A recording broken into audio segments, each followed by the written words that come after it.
मी स्वाती. माझं लग्न होऊन अवघे 12 दिवस झाले होते. सासरी सगळे माझ्यावर जीवापाड प्रेम करायचे. सासूबाई मला मुलीसारखं जपायच्या. सासरे तर प्रत्येक गोष्टीत माझी काळजी घ्यायचे.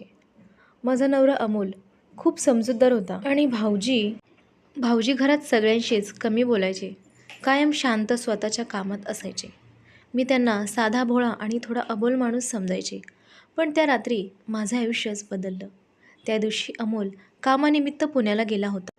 रात्री जवळपास 11 वाजले होते.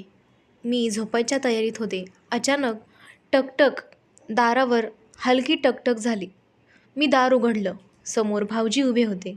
मी क्षणभर घाबरले. ते आजूबाजूला पाहत हळू आवाजात म्हणाले, स्वाती, 5 मिनटं बाहेर ये, पण कोणालाही कळू देऊ नकोस. माझ्या अंगावर काटा आला. मी मनात विचार करू लागले, रात्रीच्या वेळी मला एकटीला बाहेर का बोलावलं आहे. तरीही त्यांच्या चेहऱ्यावर भीती दिसत होती.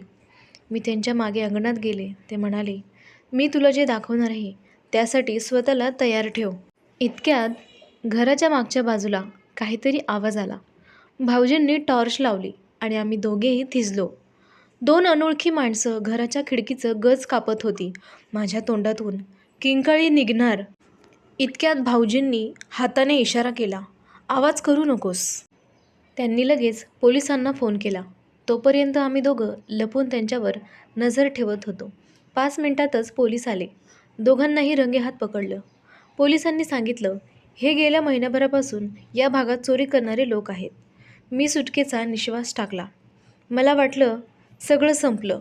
पण खरी गोष्ट अजून बाकीच होती. दुसऱ्या दिवशी भाऊजींनी मला त्यांच्या खोलीत बोलावलं. ते म्हणाले, स्वाती, तुला एक गोष्ट सांगायची आहे. मी शांतपणे बसले.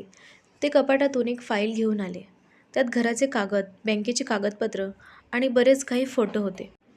मी त्यांना विचारलं, हे सगळं मला का दाखवत आहे. भाऊजी हसले. म्हणाले, कारण हे घर आता माझ्या नावावर नाही. मी चकित झाले. मग?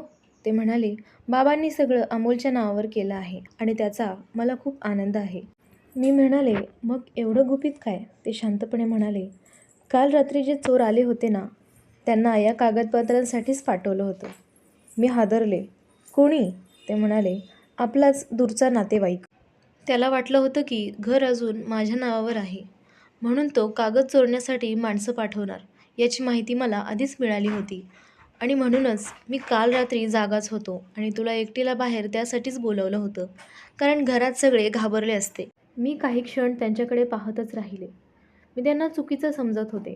रात्री माझ्या खोलीत आले म्हणून माझ्या मनात कितीतरी गैरसमज निर्माण झाले होते. मी डोळ्यात पाणी आणून म्हणाले, भाऊजी, मी तर तुम्हाला साधा भोळा समजले, पण तुम्ही तर संपूर्ण घराचे रक्षण करणारे निघालात.